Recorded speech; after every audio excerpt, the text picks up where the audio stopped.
Offering our collective pranams to Sadguru Sri Madhusudan Sai. Esteemed dignitaries, healthcare professionals, and everyone watching us live, a very good morning and welcome to the inaugural session of Save the Young Heart, a holistic conference on early detection and prevention of heart attacks in young adults, presented by Sri Madhusudan Sai Institute of Medical Sciences and Research. We welcome the dignitaries on stage. Our guest of honor, Dr. Balakrishnan, eminent cardiothoracic and transplant surgeon. Hearty welcome to you, sir. Dr. B.N. Narsamurthy, Chief Mentor, Sri Sathya Sai Lok Seva Gurukulam Group of Institutions. From Sri Madhusudan Sai Institute of Medical Sciences and Research, we have Dr. Anna Rao Kulkarni, Senior Professor, Department of Community Medicine. Dr. A.R. Raghupati, Director, Liaison and Strategic Growth. Our revered founder and CEO, Sadguru Sri Madhusudan Sai.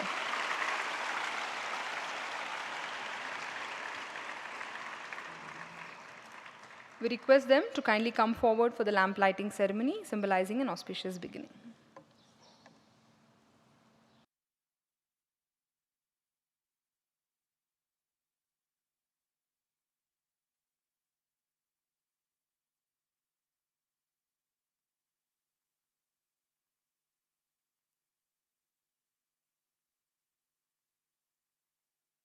Asato ma Sadgamaya Tamaso ma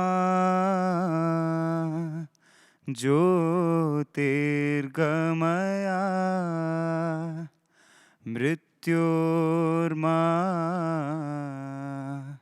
Amritam Gamaya Om Shanti Shanti Shanti.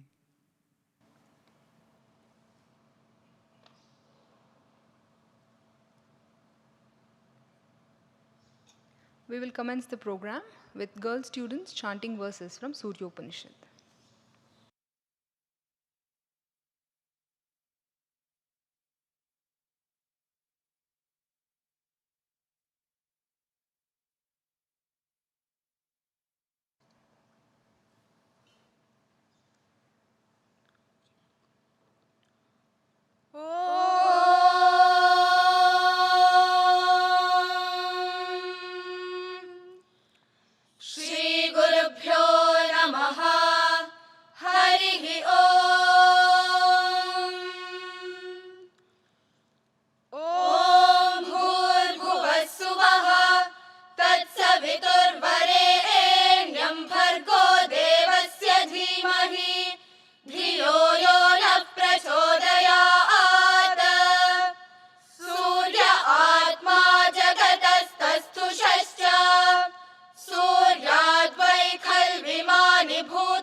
प्रचोदयात्। ॐ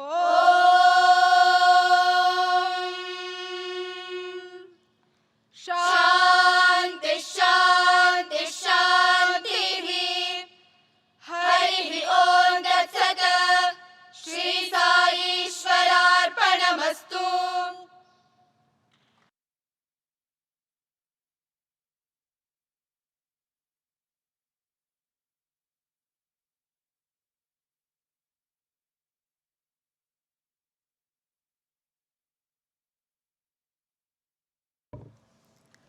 The heart is the seat of all life, for its functioning decides and defines life itself. However, cardiovascular diseases are no longer confined to the elderly. It is increasingly affecting young individuals at an alarming rate. In India, nearly 1 in 5 heart attack patients is under the age of 40, nearly a decade earlier than in other countries. When breadwinners of the family are affected, the entire family is handicapped, creating a substantial economic burden on individuals, families, and the healthcare system due to increased medical costs, potential job loss, and reduced productivity. Although most of the risk factors are avoidable and reversible, yet awareness remains critically low, especially among young adults. Less than 10% of them undergo regular heart health checkups or receive proper guidance on prevention. This is the gap that Save the Young Heart initiative seeks to bridge. Investing in the heart health of young Indians is not just about individual well being, but also about safeguarding the health, national productivity, economic growth, and the future of the entire nation. The conference aims to facilitate collective efforts towards a seemingly quiet but urgent crisis. It brings together experts from various fields, doctors, educators, wellness experts, and change makers to empower our youth with practical tools for protecting their hearts through knowledge, lifestyle change, and conscious care before problems begin. Technical sessions on varied topics will give us insights on the health and upkeep of not just the physical heart but also of our spiritual heart. Hands on learning modules and demonstrations will enable us to upskill ourselves and be ready for all situations.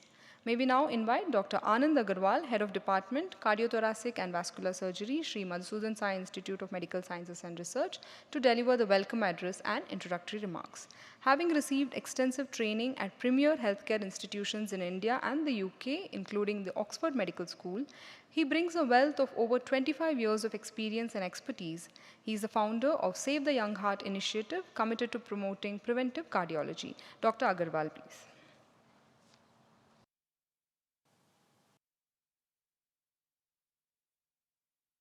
My most humble pranams at the lotus feet of Sadguru Sri Madhusudan Sai, respected Dr. Balakrishna, an eminent cardiothoracic surgeon. We are all his great fans, and I'm very happy that he could grace the occasion. Murthy Anna, our ex-revered Chancellor, Dr. A.R. Raghupati, our ex-director, and Anna Rao Kulkarni, Senior Professor and a retired head of the Department of Community Medicine. And all my delegates, students, ashramites, and all the supporters of Save the Young Heart who have been with us from last 7 years, who have traveled all the way from Hyderabad. So a little background of this concept. When I was operating and working in UK, basically I was operating on people in their 70s or 80s. It's a developed country. The National Health Service invests in upkeeping the health of the elderly. I came back in 2009. Initially 9 months I was in Calcutta in Narayana Hridayalaya, and for 15 years I practiced in the same institute of Narayana Mallareddy, which was Narayana Hridayalaya before. So my agony was, I was operating on patients younger than me. And there was a Muslim lady, I operated on her, and she brought her 2 children. I operated on them. In the end, when I was leaving the hospital to come here, she brought her last son, who never came back to me for surgery. So this was alarming. And another thing what I saw is that younger the patient, more severe is the disease. I'm a coronary surgeon. I'm a glorified plumber. In the sense, I used conduits to bypass the blocked arteries. But the artery should have a patent lumen for my graft to function. And in some of these cases, I had to chalk out a portion of the artery called endarterectomy. So you can imagine the patency of that vessel and the heart function. So in Sadhguru's own words, the mean age in our country is 28.8 years. We are a young nation and we want to become a $1 trillion economy. But it all depends on the health of the youngsters. And there is another small story to this. When I came back to Hyderabad, my childhood friend, he used to get a lot of sick patients for me to operate. And he would always say, Anand, you are there for me. Mind you, I did his echo. There was a strong family history. And one day, I was clocking out from the hospital at 7 p.m. One of my friends called, Jado is no more. The earth, sort of sank under my feet. I immediately rushed to his place. And then I said, in the memory of my friend and all the suffering people, we should start a campaign. I didn't know what to do. So we started making YouTube videos and started like that. And the supporters joined, and many of them are here. So from 2016, we are doing. And Sadhguru always was supportive. Whenever we used to do runs, we used to go to Sadhguru, he used to always bless. And I'm so thankful to Sadhguru that he has incorporated this into our preventive work. So saving young lives is actually mostly by prevention. We are a tertiary care hospital. We have got a state-of-the-art cardiac care facility. Myself and my colleague, Dr. Hiramat, we do high-end surgeries here. But through this campaign, our wish and prayer to the Almighty is that nobody needs to come to us for any intervention. So, as Bhagavan said, start early, drive slowly, reach safely. So, death is the ultimate journey for all of us. But in the meantime, we want people to be healthy. So, we want to start this campaign, and Sadhguru's guidance and blessings are there. So, from college days, I think they start to understand from PUC 11th, 12th, we are running educational campaign and media campaign. So, this is on our preventive health. And what I don't want is the young breadwinning member of the family should be affected. On the stage, I've got two dignitaries. On to my extreme right is Dr. Raghupati in his 70s and Murthy and I is in 80s. How they maintain their health. So I requested both of them to have their experience sharing tomorrow. So I see Dr. Raghupati at the age of 70, how agile he is. Today morning when I came to see the function, he was doing Surya Namaskara. Complete agility, not even a youngsters can do. So this campaign is about preventing heart disease. And Sadhguru, my prayer to you is that we should make it, if not global at a later stage, a pan-India moment. And thank you very much for welcoming me again.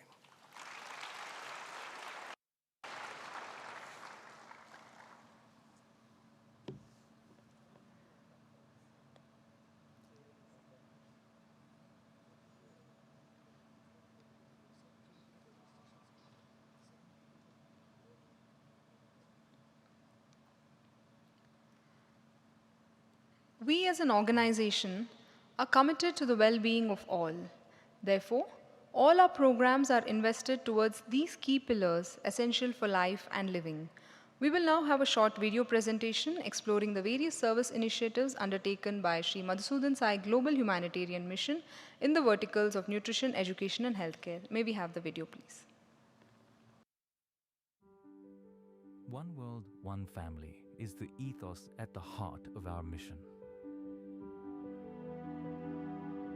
This ideal comes from an ancient Indian principle which considers the whole world as one global family. And as a family, we believe all our family members deserve care and support. Across the globe, we serve millions through 3 pillars: nutrition, education, and healthcare, all completely free of charge. The Annapurna Morning Nutrition Program began in 2012, providing breakfast for just 50 children, and has since grown to become India's largest morning nutrition program. Today, millions of school children across India and beyond receive the Sai Shore multi-nutrient supplement, helping them begin each day nourished and ready to learn. At our mission, we believe education is every human being's birthright. With a global presence and multiple campuses throughout India, we provide free education from grade 6 to doctorate studies, ensuring every student receives a well-rounded, values-based education that combines high-quality academics with moral and spiritual values. The Sri Sathya Sai University for Human Excellence opens doors previously unimaginable to children from underserved communities. By offering quality higher education to those traditionally overlooked, and with a strong emphasis on empowering women, we're breaking the cycle of educational disparity and promoting gender equality in education.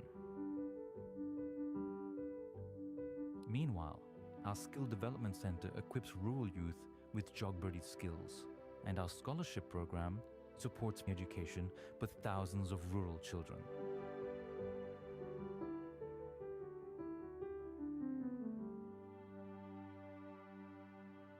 Our commitment to empowerment is also demonstrated by People's Shores, an impact sourcing organization in the United States. We help youth from marginalized communities gain skills for the digital economy. This innovative model delivers high-valued business services while transforming lives and uplifting communities. Our vision for accessible medical education became a reality in 2023 when Prime Minister Shri Narendra Modi inaugurated the Shri Madhusudan Sai Institute of Medical Sciences and Research, India's first free, private, rural medical college. This institution aims to nurture noble-minded healthcare professionals who are dedicated to serving the underserved members of our society. Our healthcare mission goes beyond treating illness. We're pioneering solutions to bridge critical gaps in accessible medical care, and through our network of wellness centers, mobile hospitals, and multi-specialty facilities, we bring free healthcare directly to underserved rural communities. From preventative care to complex surgeries, at our hospitals, there are no billing counters. Since 2016, we've expanded beyond India to serve communities across the globe with the singular goal of leaving no person behind. Exemplifying this idea, our Sri Sathya Sai Sanjeevani centers form the world's largest chain of free pediatric cardiac hospitals, giving new life to children with heart defects.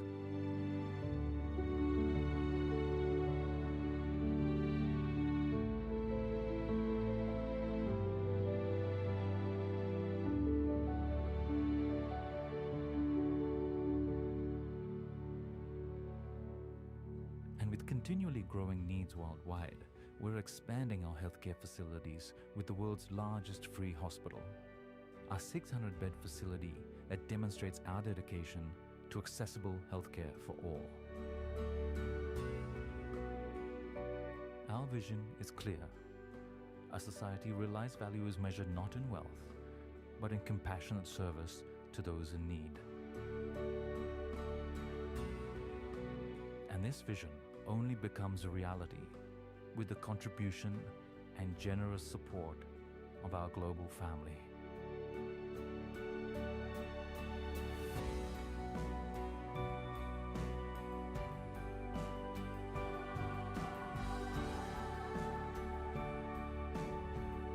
After all, we are all one world, one family.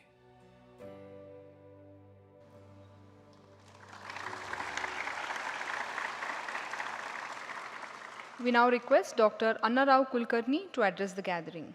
A senior public health expert with over 45 years of experience in community medicine, he is the president of the Indian Association of Preventive and Social Medicine, Karnataka State Chapter, founder president of the Intercollegiate Academic Program for Postgraduates. He continues to serve as a senior professor in the Department of Community Medicine at our medical college. Dr. Kulkarni. नाहं कर्ता हरिः कर्ता तत्पूजा कर्म चाखिलं तथापि मत्कृता पूजा तत्प्रसादेन नान्यथा आपादमौलिपर्यन्तं गुरूणाम् आकृतिं स्मरेत् तेन विघ्नाः प्रणश्यन्ति नश्यन्ति सिद्ध्यन्ति च मनोरथः. At the outset, let me offer my humble pranams at the lotus feet of our divine master Sadguru Sri Madhusudan Sai.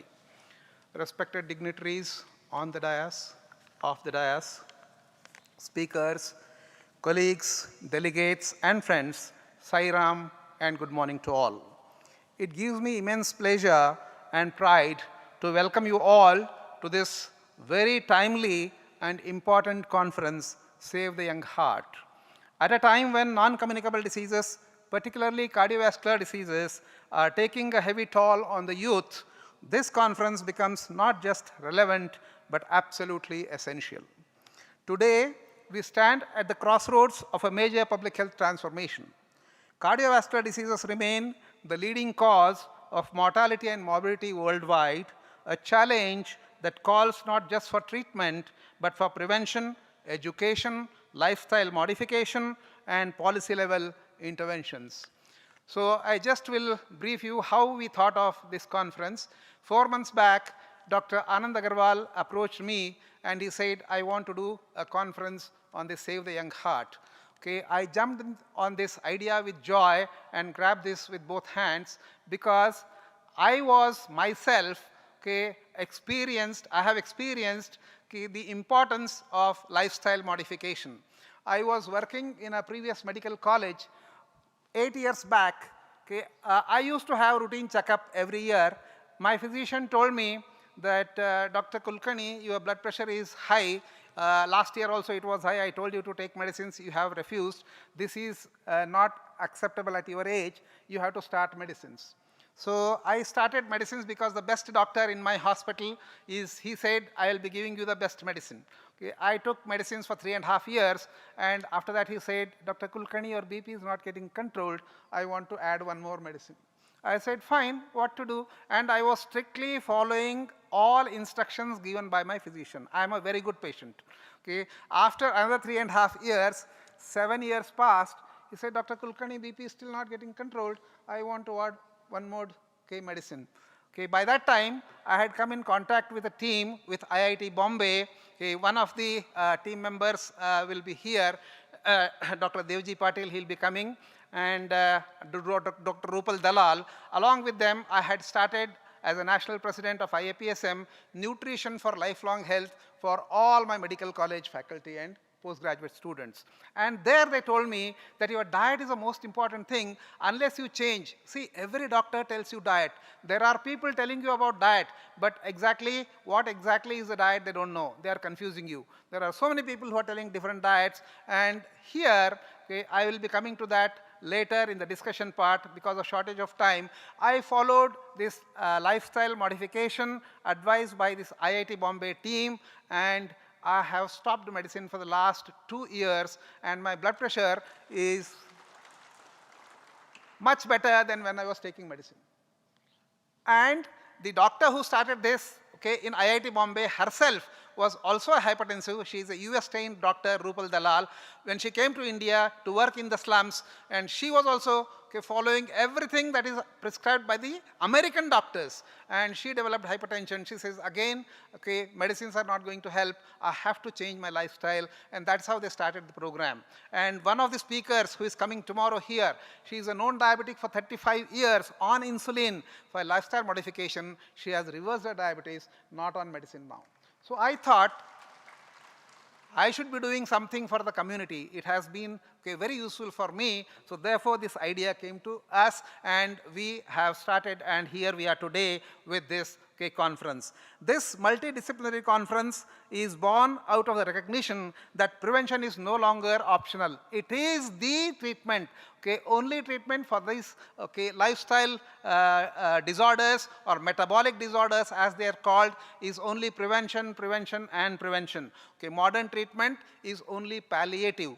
They are treating the manifestations of the underlying causes. So underlying causes are neglected by the modern medicine. Therefore, what are these underlying causes? There are several underlying causes which I will be talking to in my future discussions. That is because the modern medicine is treating diabetes, hypertension and heart disease as a symptomatically with only drugs. I strongly believe that these conditions are not disease but manifestations of chronic subcellular pathologies, cellular level, subcellular level. Unfortunately, this we are not teaching to our medical colleges, nowhere in India. We want to change the medical education also. These processes are glycation, oxidative stress, mitochondrial dysfunction, insulin resistance, inflammation, methylation, membrane instability and autophagy. Unless we tackle these things, we will not be able to. Yes, morning one speaker said that we have made tremendous improvement in reducing the mortality. I agree.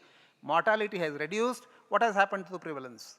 What has happened to the number of cases that are coming? Whatever may be your advancement, whatever may be your treatment, you can only treat the patients who come to you. For every patient that comes to you, there will be hundreds who are not able to come to you, and the number of cases are increasing worldwide.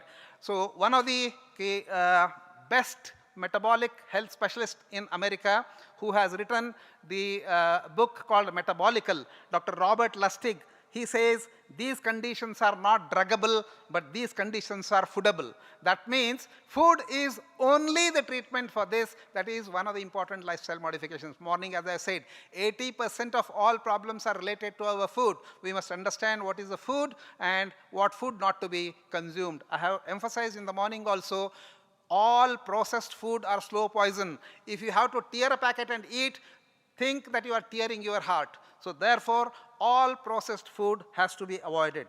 There is no drug which can treat pre-diabetic and make him a normal person. But lifestyle modification can definitely reverse not only pre-diabetes, diabetes, hypertension and coronary heart disease. So the primary healthcare system needs to incentivize preventive medicine in our country. Unfortunately, this is not happening. There is a lot of glamour for clinical medicine, but preventive medicine is absolutely neglected.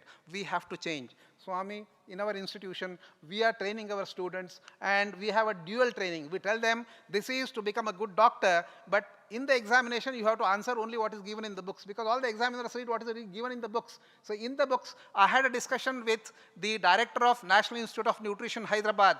Twice I had invited her for a conference, so that we can have a one-to-one interaction.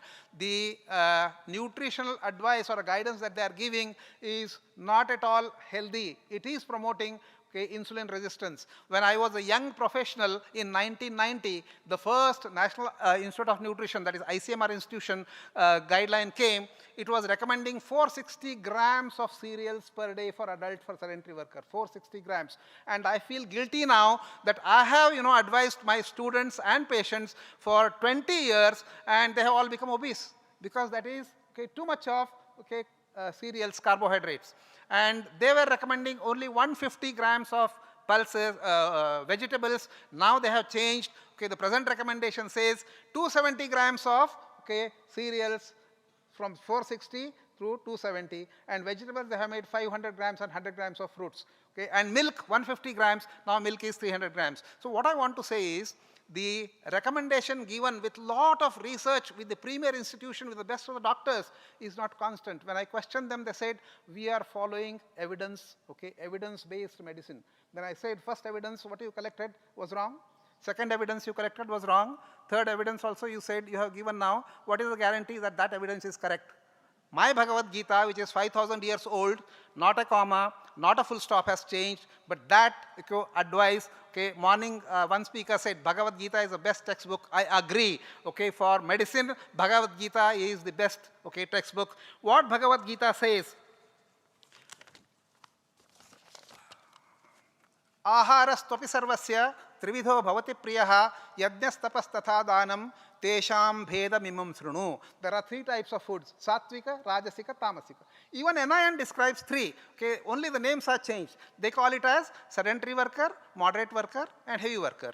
Our gurus, okay, our rishis and munis, they were sedentary workers. Their job was to read Vedas, Bhagavad Gita, scriptures, and teach to the students. They were sedentary workers, so it is comparable. So there what they said was Satvika Ahara is comparable to the present modern day sedentary workers diet. What they said, Ayush Sattva Balarogya Sukhapriti Vivardhanaha Rasyaha Snigdhaha Sthira Hrudya Ahara Satvika Priyaha. So Satvika diet, what they have also given the benefits of Satvik diet. But what are Satvik diet more important? Rasyaha Snigdhaha Sthira Hrudyaha. Okay, those foods which are juicy, common sense, vegetables and fruits. So NIN is gradually coming to vegetable fruits now. Okay, initially 150, now 500. So that is what we want. How many of us are eating 500 grams of vegetables and fruits per day? Okay, none of us. I am also not eating. Now I have changed, so I have adopted that. Okay. Not only the diet, Bhagavad Gita gives the entire lifestyle.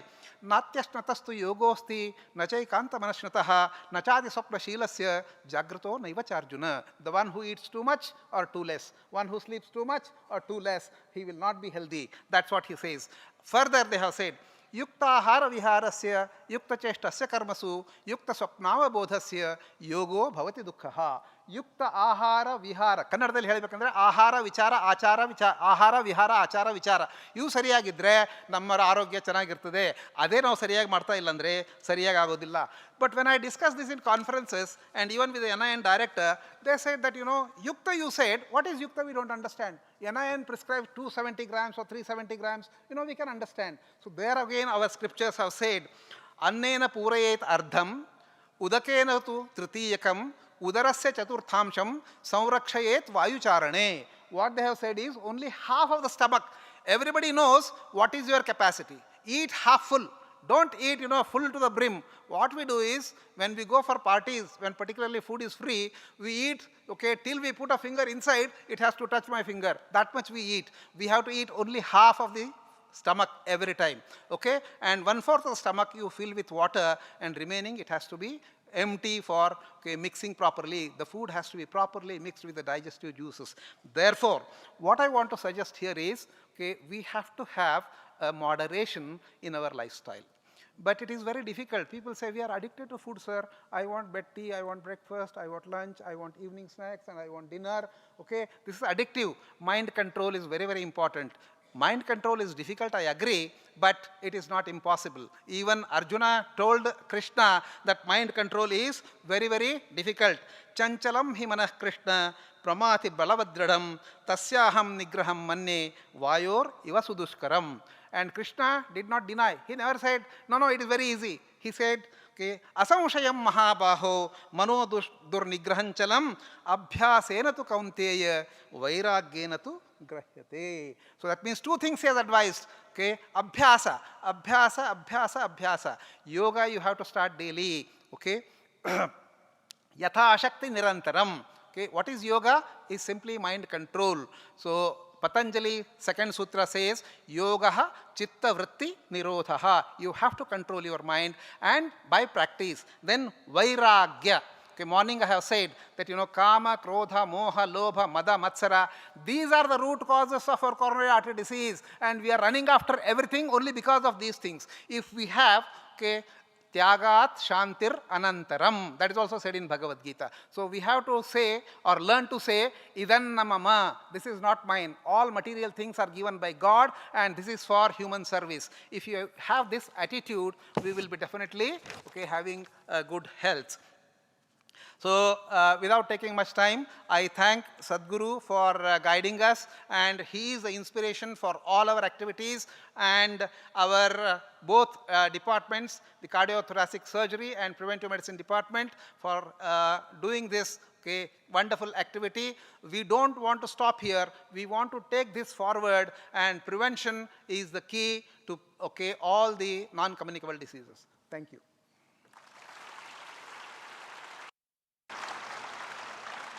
Thank you, sir, for such an enlightening talk. May I now invite Dr. K.R. Balakrishnan to address us all. A true pioneer in cardiac surgery in India, Dr. Bala, as he is known, is a leading authority in advanced cardiac care. He established India's modern heart transplant program, completing over 700 heart and lung transplants, making it the largest in India and South Asia. He has performed 152 pediatric heart transplants, including India's first in a 2-year-old and the first pediatric bilateral lung transplant in a 4-year-old. His groundbreaking work includes the first successful bilateral lung transplant for COVID-destroyed lungs, which was reported in Lancet, and he leads the country's largest and busiest ECMO program with over 700 cases. His career is defined by numerous firsts and a relentless pursuit of innovation in complex cardiac care. Dr. Balakrishnan, please.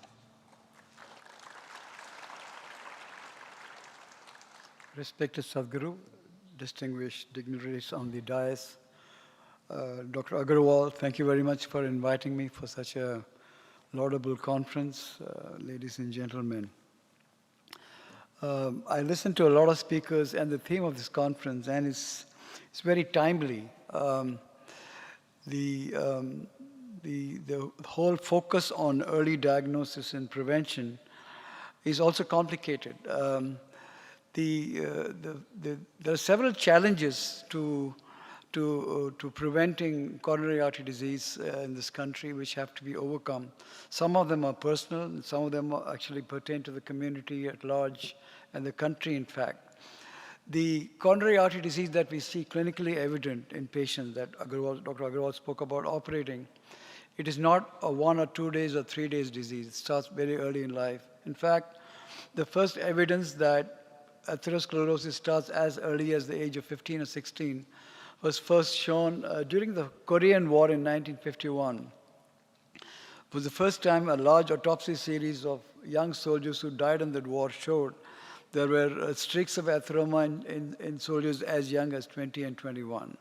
And the rough incidence at that time was around 15 to 20% of those soldiers who died actually already had beginnings of atherosclerosis. And this has been borne out in several studies. And in fact, the incidence has come down in the Western world to a large extent because of aggressive campaigning by the American Heart Association against salt usage and smoking. This was considered to be very modifiable. Even in this country, I did a study in 2008 when we looked at road traffic accident victims and their autopsies in the Madras Medical College. And we had examined, I think, almost 65 victims, and majority of them were young. And we found an astonishing 23% of those hearts, and they were presumably asymptomatic. The cause of the accident was something else, had evidence of coronary artery disease in terms of histological evidence. And what was striking was 1/3 of them had inflammatory cells, neutrophils. So the first question you ask is, what business does the neutrophil have in a coronary of an asymptomatic patient? So clearly there are other factors at play. There was a study in 2002, I think, the British Medical Journal looked at a series of patients from Birmingham of both white population and South Asian population consisting of Indians, Pakistans, and Bangladeshis, I mean, ethnically different from the white. And that study emphasized for the first time in the world that the incidence of coronary artery disease was 9 times higher in the non-white population. Presentation was 10 years younger. So we have a genetic predisposition of sorts. We can't help genes to a large extent, but certainly the modifiable factors can be addressed.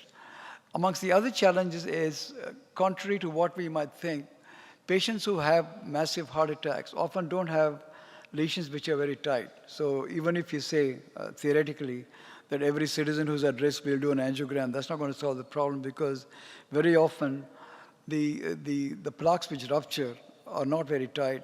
They have the covering of the plaque, or what we call thin plaque atheroma. They are the ones that fall. So 2-3 things are possible. One is an aggressive campaign against excessive usage of salt. The amount of salt we all consume. In fact, there's a recent book, History of Salt over Centuries. It's an acquired taste. Animal kingdom doesn't eat salt. So salt is an acquired taste. There are a lot of sayings, including in Tamil, Uppilapandam Kuppele. We're taught that anything without salt is not worth eating. But salt is an acquired taste. So once you get used to 50% reduction in salt, if you go to a restaurant and eat, you find it too salty. So that's something which is not difficult to implement. Some of the things that Professor Kulkarni mentioned are wonderful in principle, but in practice, in a busy workload in the heart of the city, a laborer can only eat what is accessible to him in the middle of the construction. It's not possible always to have half your food of vegetables, and there are other logistic challenges. What else is possible? Exercise, of course, is possible. Again, we all talk about exercise, but the reality is if you're working 16 hours a day or 12 hours a day in the middle of a city, there's very little space to walk. So that also imposes challenges. But the elephant in the room actually is also environmental pollution. There's a lot of evidence now that particulate matter less than 2.5 microns in size is a major risk factor for strokes and heart disease, and they've been found in plaques. That's something which we cannot do at an individual level, but certainly at a societal level. So all these green energy and switching over to electric vehicles and other things actually have implications far beyond economics and oil embargo and stuff. It can actually affect our health in ways we don't even understand. And the similar thing is reusing or reheating oils, which is often done in restaurants. The tasty samosa that you see, for all you know, the oil has been reheated 100 times. And that's actually particularly dangerous. So the third thing is screening. A lot of times you hear about young athletes playing cricket or running and suddenly dropping dead. Not all of them are necessarily coronary artery disease. Some of them, I think, are hypertrophic cardiomyopathy or thickened ventricles. So it's possible for us to screen school children, and with AI technology, without even using very sophisticated cardiologists available, it's possible to screen normals from non-normals so that they can have a more detailed examination. And that's something which is implementable at a public health level, mass screening, especially when they join college at that level. Then coming to what can we do to prevent death? The definition of sudden death is any death which occurs within 4 hours of the onset of symptoms. It's not just falling flat dead on a stage like this. So, and the commonest reason why people fall down with coronary artery disease is electrical instability or ventricular fibrillation. So I think almost 20 years ago, a movement was started. So they started having these AEDs or automatic external defibrillator. You must have seen them in airports and railway stations. Even in this country, we have them in a few. I've never seen them being used. First of all, when somebody collapses, I'm not aware of anyone who's been saved by an AED in India.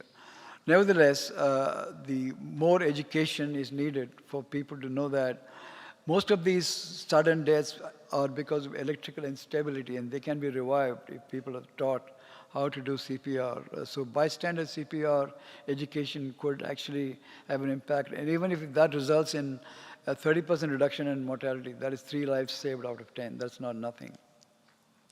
The next thing is, especially on patients who have family history, and as I've shown from this British medical study, one of the strongest risk factors for coronary artery disease is family history, and whatever is the reason for that family history. So at least in those who have a strong family history, it's possible to not only insist on periodic medical checkup, but today's wearables, you have smart watches. You can actually have rings which are very inexpensive and which actually can sense arrhythmia. In fact, we are looking at, we are working on some areas where a wearable ring in the middle finger can detect actually in a clever way to distinguish between chest pain because of coronary artery heart attacks or because of gastroesophageal reflex and stuff. So it's possible to have technology take over, at least in high-risk individuals, so that there can be earlier diagnosis. And then, of course, even when they reach the hospital, a hospital like this might be in a position to treat acute heart attacks and cardiogenic shocks. But in a lot of other places, the big monster in the room is the cost. I mean, what do you do? Even if you have technology available, if it's not affordable, it's no use for you. So to me, the other major advance we have to make in this country is to make technology affordable by indigenous inventions and indigenous development of technology so that we are not held ransom.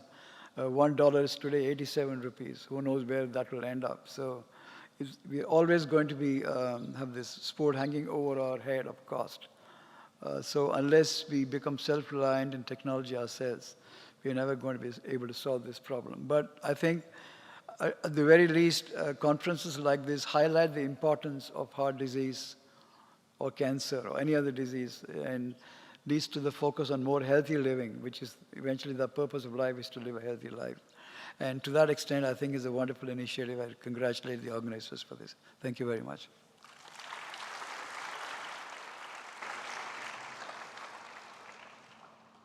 Thank you, Dr. Balakrishnan, for your esteemed presence on this occasion and for your insightful talk. We extend a token of our gratitude to Dr. Balakrishnan.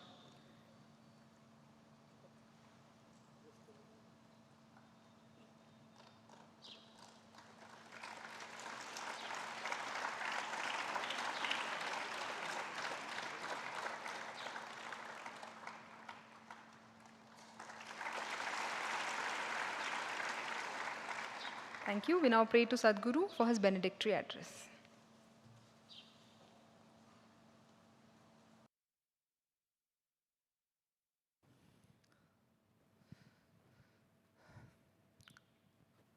Om Sarve Bhavantu Sukhinah, Sarve Santu Niramayah, Sarve Bhadrani Pashyantu, Ma Kaschit Dukkham Apnuyat.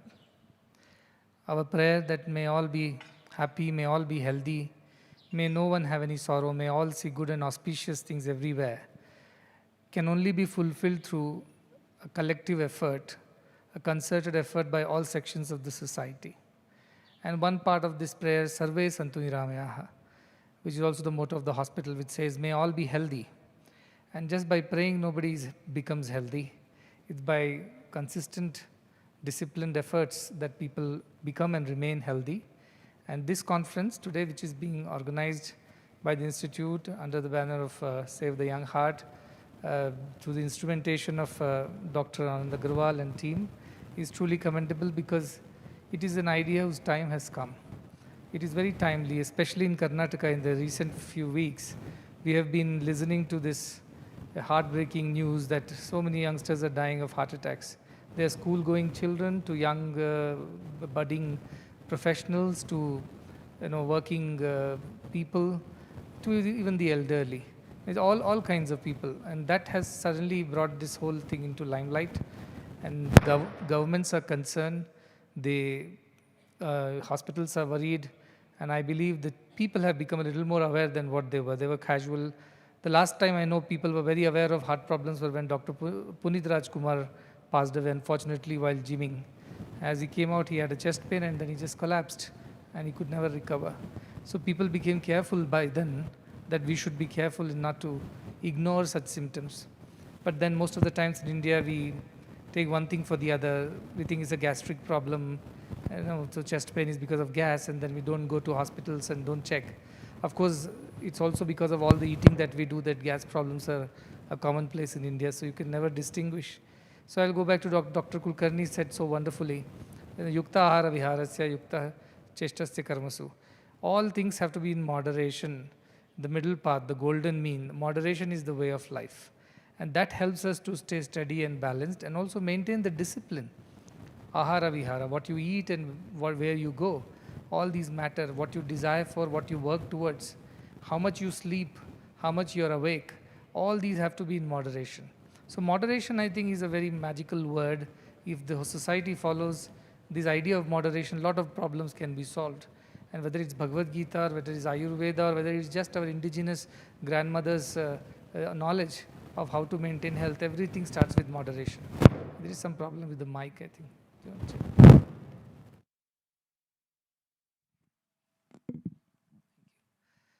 So I think moderation is the key, and that's our scriptural injunction as well. Everything, Jati Sarvatra Varjayat, they say, extremes have to be avoided. Everything has to be in moderation. Today's lifestyle, as Dr. Balakrishnan was mentioning, it does not allow us to remain moderate. Moderation in today's times would mean a lot of sacrifices. Sacrifices of some of your leisure time, some sacrifice of some of your money-making time, and so many other professional ambitions in order to live a more moderate life. But then the demands of the times are such, people need two incomes to survive the inflation that is consuming or eating into their savings. And then so much so that now I know that youngsters in many countries do not want to have children because they feel it's unaffordable. In the US, they did a survey that to raise a child in the US and take him all the way up to the college, not even the college education, just the schooling, will call you 300,000 US dollars. And that's something that most of the parents would not want to spend or can't afford. Or if they want to afford, then they have to work harder, the stress that builds up with it, so many other factors. Air pollution, that is now the elephant in the room, as he said. Everybody knows it now. And hopefully more research will make it more available, more known, more acceptable. But keeping aside all the problems, you see, what is the solution? The solution always has to be careful. Baba used to say A, B, C is always be careful. So if you're careful with your health, then I think most of the problems can be resolved. At least timely resolutions are possible. On the other, one side is prevention, the other side is of course curative and rehabilitative, but that's very expensive. I was reading an article, it said that in America, I think 300,000 people or so who died of heart attacks. They cost the economy $400 billion in terms of loss of income and also the cost of healthcare that comes with it. We cannot afford as a country that kind of expenses when people die in a working age group. And today, half of the heart attacks are happening in the age group of 45 to 69 years, which is the working age population. That is what concerns me the most, because the country has spent or invested on such a person in their education, in their upbringing, in their health so long, and finally the person is ready to give back to the country, to the society, to be a contributing citizen, and then this incident happens and the person is no more. I have personally known a lot of people, and because of my position or whatever work I do, I get a lot of prayers in and out. Earlier the prayers were of different kinds, but now most of the prayers are somebody has had a heart problem and they need some help, or somebody has had a cancer and they need help. So most of my phone is filled with messages praying for healing or praying for curing or some help for themselves and their family or friends who are either suffering from either cancer or heart diseases. This is very common nowadays, and that kind of started surprising me. We will deal with cancer at another point in time, but today at least if we can save people from early death because of heart attack, which is avoidable if it is prevented. So I'm totally with the conference idea and the team that we must work harder to prevent this from happening. And should it happen, also the affordability of the healthcare should also be looked into. Because yes, while we would be able to prevent a lot through a lot of education, lifestyle changes, moderation and things like that, but still as a genetic race, we are prone to cardiovascular diseases. This is a known thing now. And what we are called as Asian population called skinny fat. We are all thin, hands and legs are thin, but our visceral fat is high. There are plenty of examples in this room, including me. So there is no running away from the fact that genetically we are made like that. So we have to be all the more careful in terms of how we are going to deal with our health. And health is wealth. That is the truth. If you have health, then we can do anything. Dharmartha kama mokshartham arogyam moolam uttamam. To attain the 4 goals of life, dharma, artha, kama, moksha, one needs to be healthy. And that is why our scriptures have always emphasized on the idea of health. And health has to be preventative, health has to be careful. Curative comes much later, it shouldn't even come. Most of the time we should be able to handle it. So with all the renowned people in the gathering, Dr. Balakrishnan and his experience of so many decades of doing such high-end work, and also dealing with all kinds of ages and populations, which are dealing with this terrible monster of heart diseases, cardiovascular diseases. I think much will come out of this conference, and we would have some actionables that 1 or 2 or 3 steps that we would take as a community, as a country, and as the world at large to prevent heart diseases, cardiovascular diseases. And as I said, the other side which he mentioned, technology can come in very handy, because sometimes we really do not know. Even if we are doing checkups regularly, like Ranaraji was saying, routine checkups, sometimes some things go missing and we do not realize and we end up with a cardiac arrest. So these kind of technology-driven interventions, like he mentioned, the ring, that's another thing that is definitely going to help. And I think if you are building one, we would be happy to work with you on that program, these wearables, because the other wearables that come from the Apple watches and things like that, they're quite expensive. Now, paying for that, one may get a heart attack. So no point in buying those expensive gadgets. We must find affordable, scalable, sustainable solutions for a populous country like ours. Also, I'm very glad to tell you that while on one side preventative work can happen, on the other side, on the curative side also, the cost of healthcare must come down. And what Dr. Balakrishnan was mentioning, and I took his permission to mention it to the audience, that we as a medical institute are working with Dr. Balakrishnan's company FlowAid, which has been incubated in IIT Madras Research Park. I had been there and saw all the good work that they're doing. And now we are coming up with an indigenous heart-lung machine, which would reduce the overall cost of purchase of the machine, especially in the wake of the kind of currency fluctuations and whatever the rupee is kind of devaluated. So in that position, buying more heart-lung machines from abroad is definitely going to cost the patient more, because the costs will be passed on to the patients. So he just gave me the good news that the prototype is ready, and I think it'll go for trials in some time now. In 3 weeks, it's going for animal trials, and then it'll go for clinical trials, and hopefully by November, we had a target to actually launch the machine. And when you all come back in November for the inauguration of the next hospital, and our machine, heart-lung machine, which is made in India, made by Indians, would be ready for use. So I'm hoping that will also bring down the cost of that machine.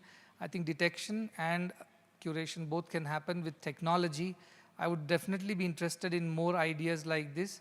School kids can be screened, or without the help of very sophisticated or complicated equipment or the professionals. Even the school teacher should be able to figure it out whether the child is having a heart problem or not. I think that is going to help us a lot. My view or the vision of the world is that Indian idea that may all be healthy must be realized in our lifetime. After so much of technological advancement in science and medicine, if we still have not achieved this, then we haven't achieved much. So investments have to be made in this sector, but more importantly, one has to make investment in one's own self by following certain basic disciplines. Yesterday, Dr. C.N. Manjunath was here. He could not be here today because of another important engagement, but he was mentioning about his experience in this, and he was mentioning that yes, the age groups are coming down, and that is something which is alarming for the country, and we must do something collectively together. He interestingly mentioned 6 S's that are to be avoided, so I'm just taking from his speech and relaying it to you. Salt, that's Dr. Balakrishnan mentioned the first S. The second is sugar, no guess there. The third, he says, is spirit, that drinks that we take casually or habitually. Smoking, which is again has been mentioned by him. Then stress, which is again unavoidable at these points of time, but a little bit of yoga, meditation, deep breathing exercises can help us reduce the stress. And believe you me or not, if you depend on a higher power or higher idea of God or spirituality, it does help you to bring down your stress. And that is very helpful. That, and of course, sedentary lifestyle, which again has become the way of the world today, because the kind of jobs we do, most of the job is desk jobs. So naturally, we do not get enough activity and exercise. So all these have to be in a way modified. Small little steps, shanai, slowly, small steps can help us change, but it requires a complete dedication towards making these changes. And we are committed as an institute because we are charitable, so all the more we want people not to fall sick. Commercial institutes may have a commercial interest, but we run on charity, and we do not mind investing in the preventive side of healthcare. But on the curative side, it's impossible to sustain it forever. So we would like to see the population very healthy, happy, which comes for routine checkups, which does what is needed to be done to prevent it, but we do not want them to cross the line and fall sick when the whole machinery has to be kind of started to save them. And saving one person in the same cause, you can prevent probably the same disease from happening in 100 people. So I think that is where our investments are going. We are building a lot of small community clinics in villages, in rural areas, because that's where the most of the population lives, and they are also going through the same thing because our lifestyle has changed. We were an agricultural economy, but with the equipment, agricultural automation and mechanization, most of the farmers do not work as hard physically as they were doing. So, but they eat the same nevertheless because they are used to eating that way. So that is causing a lot of diabetes and cancer and kidney related issues, and also cardiovascular diseases, which we are seeing every day. So we are trying to open more rural clinics which are connected to technology. The patients do get access to good quality high-end consultation. At the same time, these are manned by a nurse or a paramedic at the local level, and we are coming up with such centers across the country. But more importantly, we were told that you should also have urban centers because urban population density is high and disease prevalence is much higher. So why don't we build some? So we are also coming with urban centers for such medical clinics where you get free diagnostics and probably some medication also which you need urgently. And after that, you can get transferred to any of the tertiary care facility if there is a necessity.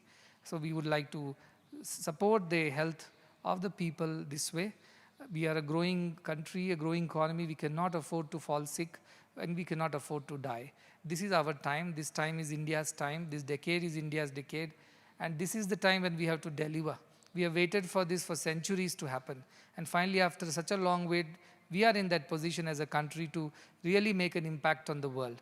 And why India should do that? Because India would not just grow materialistically or economically, it will also leave its spiritual imprints on the minds of the people of the world.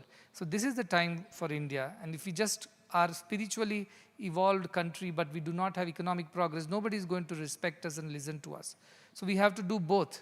As they say, in Hindi there is a poem which says, Shama Shobhati us bhujang ko jiske paas garal ho, usko kya jo dantaheen visharahit vineet saral ho. It means a snake which is venomous has stings. Such a snake alone is respected when it forgives the victim. The one which is an old and incapable of biting anybody or has no poison, if it says, oh, I'll let go of that mouse or whatever the victim, who is going to respect such a forgiveness? So as a country, unless we are economic behemoths and powerhouses, the world would not listen to us. Our spiritual wisdom will fall on deaf ears. So if we want our spirituality also to impact the world, which is important because of the problems that are happening, economically also we have to be extremely strong. But economic strength will come from productivity, from our labor force, from our workforce, which has to be efficient, educated, and productive. And that cannot happen at the same time when there are so many heart attacks happening in the young ones. So Save the Young Heart, therefore, is an important campaign, and this mission can make our country what it is supposed to be. So I look at the bigger picture, that how this fits into the larger scheme of things. Saving our working population, young people, young hearts is extremely important. I'm very glad that this is something which is happening here, and I'm sure many more chapters will unfold in all our districts, in all our states of the country, and maybe beyond the borders of India. Again, wishing everybody the very best. I look forward to the deliberations and the outcomes of the meeting, and whatever actionables come out of it, we are more than committed to implement them and action them for the welfare of one and all. Thanking Dr. Balakrishnan again, who is now an integral part of this institute, and Dr. Raghupati, and Dr. Anna Rao.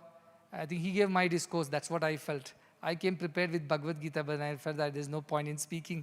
He's speaking more than that. So I'm happy that we have such professors who can amalgamate spirituality with science and give the value system that the next generation needs. Of course, Dr. B.N. Narsimurthy, who would share the secret of his health in the coming sessions.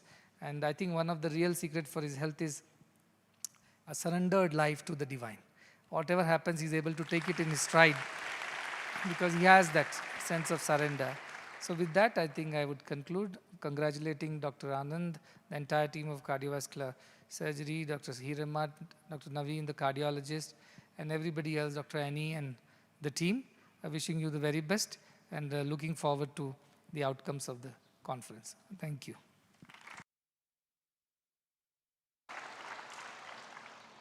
Once again, offering our gratitude to Sadhguru and all our guests, we will conclude the inaugural session.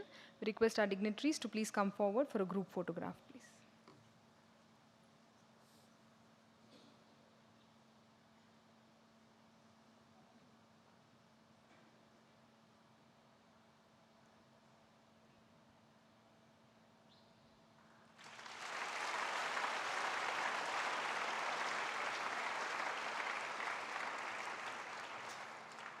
We will have a short break, after which the technical sessions will resume. Thank you.